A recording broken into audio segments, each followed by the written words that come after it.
بھائی حدیث بھی ہم نے وہیں سے پائی ہے جس زبان سے ہم نے قرآن پایا، جس زبان سے ہم کو قرآن ملا اس زبان سے ہم کو حدیث ملی. حدیث بھی ہم نے اسی زبان سے پائی ہے جہاں سے قرآن ملا.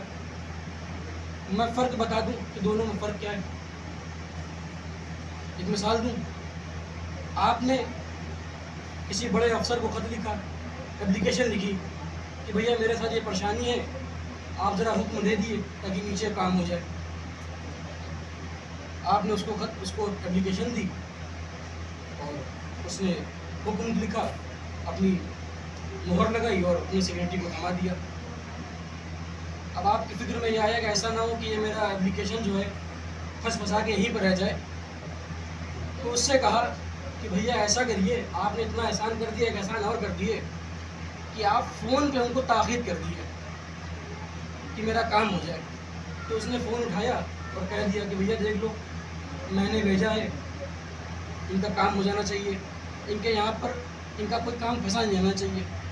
تو جس نے حکم لکھا وہ بھی وہی ہے، اور جس نے پرسنلی سلوات بھیجی محمد والے اللہم صلی علی محمد وآل محمد. آ گیا جو ادھر آئے سلوات بھیجی محمد والے اللہم صلی علی محمد وآل محمد. یہ بچے ہیں اصل میں، مگر یہ جو فرش اعضاء ہے نا بیٹا، یہ تمیز کا ذکر ہے. اگر آپ نے یہاں تمیز نہیں سیکھی نا تو کچھ نہیں سیکھا. یہ فقط فرش اعضاء نہیں، یہ ایک کلاس ہے، یہ درسگاہ سید الشہداء ہے. تو ہمیں اسی تمیز سے بیٹھنا چاہیے جیسے ہم کلاس میں بیٹھتے ہیں. صلوات بھیجی محمد والے اللہم صلی علی محمد وآل محمد.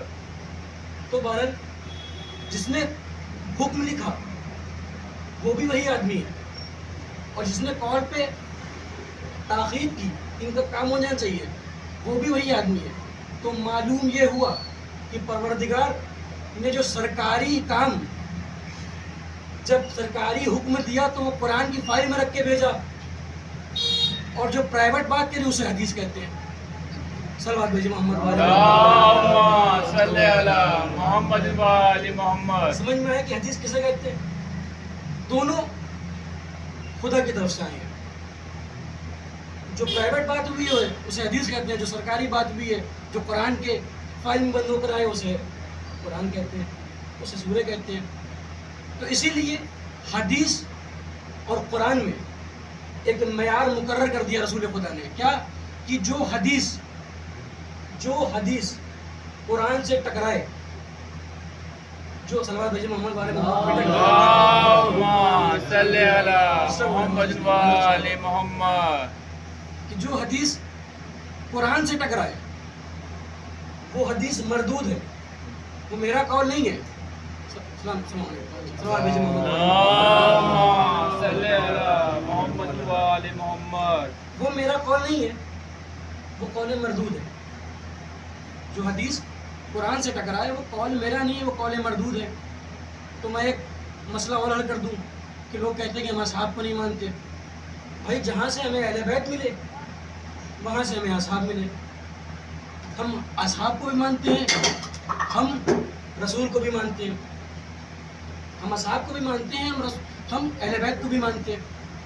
مگر فرق یہ ہے ہم اہل بیت کو قرآن کی طرح مانتے ہیں. توجہ ہے نا؟ ہم اہل بیت کو قرآن کی طرح مانتے ہیں اور اصحاب کو حدیث کی طرح. تو اب جا کے آپ پوچھیے علماء سے، اب آپ جا کے علماء سے پوچھیے کہ جو حدیث وہی صحیح ہو جو مطابق قرآن ہو. حدیث وہی صحیح ہے جو مطابق قرآن ہے.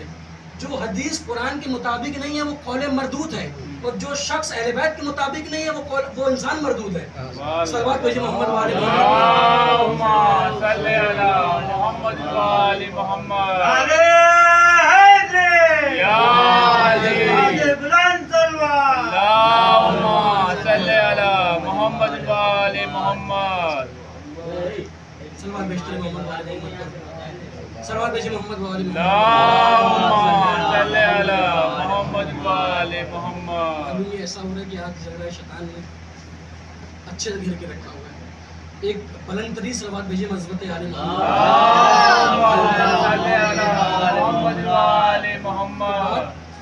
یہ ہو رہی تھی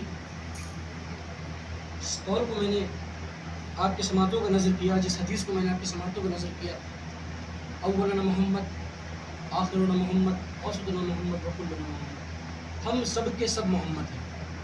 میں نے کل کی مجلس میں بات بتائی بھی کہ کیسے محمد ہے، آج ایک واقعہ بیان کر دوں۔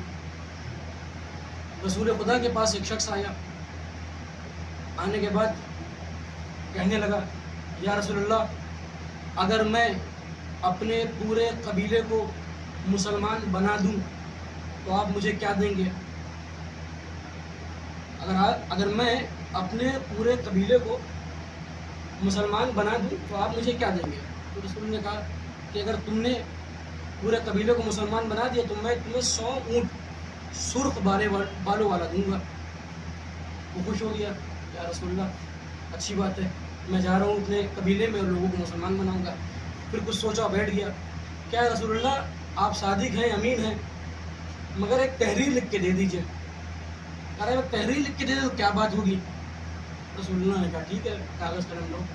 کاغذ قلم دیا گیا، رسول نے تحریر لکھی، اپنی مہر لگائی، اس کا نام تاریخ میں ابو سمامہ ہے، ابو سمامہ نام ہے اس کا تاریخ میں۔ رسول اللہ نے تحریر لکھی، وہ تحریر لے کے اپنے قبیلے میں گیا۔ 1 یا 2 برس کے بعد جب وہ مدینے واپس آیا، خوش ہو کر کہ میں نے پورے قبیلے کو مسلمان بنا دیا، میں نے اپنے پورے قبیلے کو مسلمان بنا دیا، میں وہاں مدینے جاؤں گا، رسول اللہ مجھے شاباشی دیں گے، میری تعریف کریں گے، حوصلہ افزائی کریں گے، مجھے تحفے میں اونٹ ملیں گے۔ تو جب وہ مدینے آئے تو اس کو خبر لگتی ہے کہ رسول خدا کی وفات ہو چکی ہے۔ تو بہرحال اس نے سب سے پوچھا کہ اب کیا کروں؟ تو لوگوں نے کہا وہاں چلا جاؤ، مسجد نبوی میں اصحاب بیٹھے ہیں۔ وہ گیا مسجد نبوی میں اور جا کے تحریر کو نکالا، کچھ اصحاب بیٹھے ہوئے تھے، جا کے تحریر کو نکالا، نکالنے کے بعد کہا کہ دیکھو یہ تمہارے رسول کی تحریر ہے، پہچان لو۔ لوگوں نے تحریر لی، پڑھنے لگے، کہا ہاں یہ تحریر تو رسول کی لکھی ہوئی ہے۔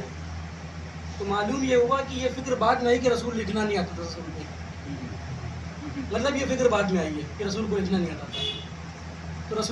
تو اصحاب نے کہا تحریر تو رسول خدا ہی کی ہے اور مہر بھی انہی کی لگی ہوئی ہے، مگر یہ بتاؤ کہ رسول اونٹ تو چھوڑ نہیں گئے، تم کو دے کیا؟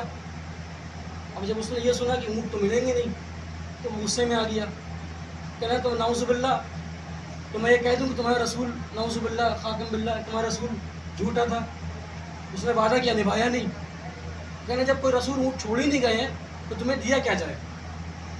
جب رسول کوئی اونٹ چھوڑ ہی نہیں گئے تو تمہیں دیا کیا جائے؟ تو وہ واپس غصے میں جانے لگا، یہ کہتے ہوئے کہ یہ مجھ سے جھوٹ بولا گیا۔ اتنے میں سلمان فارسی کھڑے ہوئے، کہا رکو کہاں جا رہے ہو؟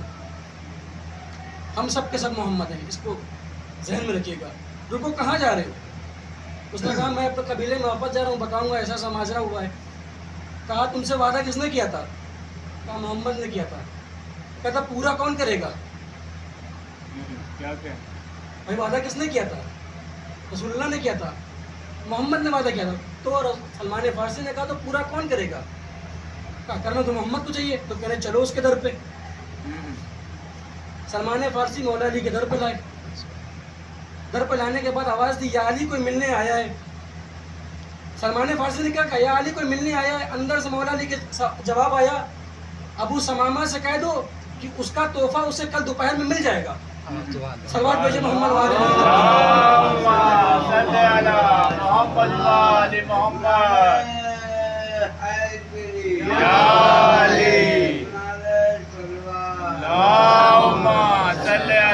محمد محمد۔ جس حساب سے آپ لوگ موجود ہیں اس حساب سے سلوات بھی بھیجی جا رہی ہے، آپ بلند ترین سلوات بھیجیے محمد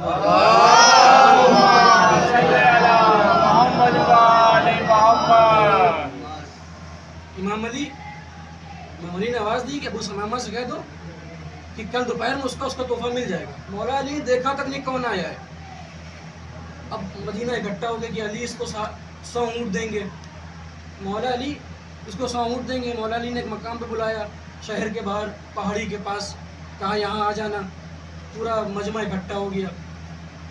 اب علی امام حسن کے کندھے پہ ہاتھ رکھ کے آئے، آنے کے بعد کہا کہ حسن جاؤ اس سے کہہ دو کہ اس پہاڑی کے پیچھے ایک رسی ہے اس کو گھسیٹنا شروع کرے۔ اور جتنی اس کو ضرورت ہے اتنے اونٹ نکال لے. اس شخص نے اونٹ کی رسی گھسیٹنا شروع کری. 1 نہیں 2 نہیں 3 نہیں 4 نہیں 10 نہیں 20 نہیں 40 نہیں 60 نہیں 80 نہیں 100 اونٹ گھسیٹ لیے. 100 اونٹ باہر آئے. وہ کہنے لگا یہ ابن رسول اللہ بس. امام حسن سے کہا یہ ابن رسول اللہ بس. امام حسن نے جواب دیا اگر تو صبح قیامت تک کی اس رسی کو گھسیٹتا رہتا تو اونٹ باہر آتے رہتے. صلوات بھیجیں محمد والے.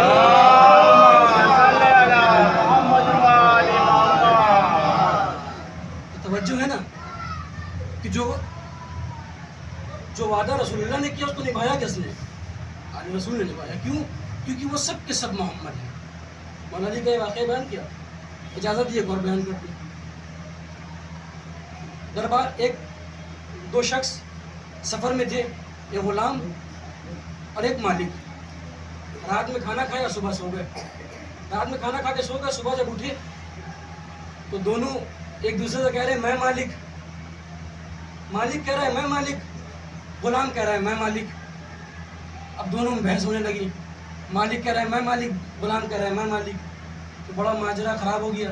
کہنا ایسا ہم لوگ مدینے چل رہے ہیں وہاں جا کے حل کر لیں گے اس مسئلے کو. مدینے پہنچے. پہنچنے کے بعد خلافت کے دروازے پہنچے اور اپنا پورا ماجرا بتایا, اپنا پورا مسئلہ بتایا. مالک کہہ رہا ہے کہ میں مالک. غلام کہہ رہا ہے کہ میں مالک. اب خلیفہ بھی پریشان کہ مسئلہ کیا ہے. آخر نہ تحریر ان کے پاس ہے نہ تحریر ان کے پاس. مالک بھی کہہ رہا ہے کہ میں مالک. غلام بھی کہہ رہا ہے میں مالک. خلیفہ کہنے بھیا یہ مسئلہ میں حل نہیں کر پاؤں گا. یہ مسئلہ میں نہیں حل کر پاؤں گا. کمبر کھڑے ہوئے. کہا یہ مسئلہ ایک ہی آدمی حل کر پائے گا. کہا کون؟ کہا علی ابن ابی طالب. صلوات بھیجیں محمد.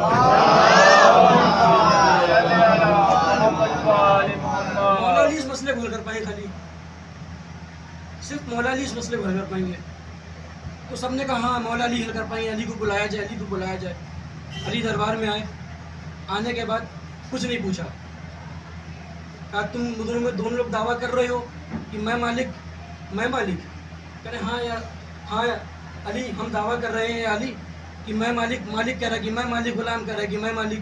تو مولانا علی نے کہا کمبر ایک دیوار بنی ہوئی تھی. کمبر ان 2 دیواروں میں گڈھا کر دو. کمبر نے کچھ نہیں پوچھا گڈھا کر دیا.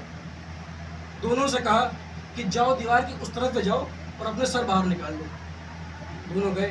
اپنے سر اس دیوار سے ادھر کی طرف نکال دی. باہر کی طرف نکال دیے. کچھ دور پر کمبر کھڑے ہوئے تھے. مولانا علی نے آواز دی کمبر غلام کا سر کاٹ دو.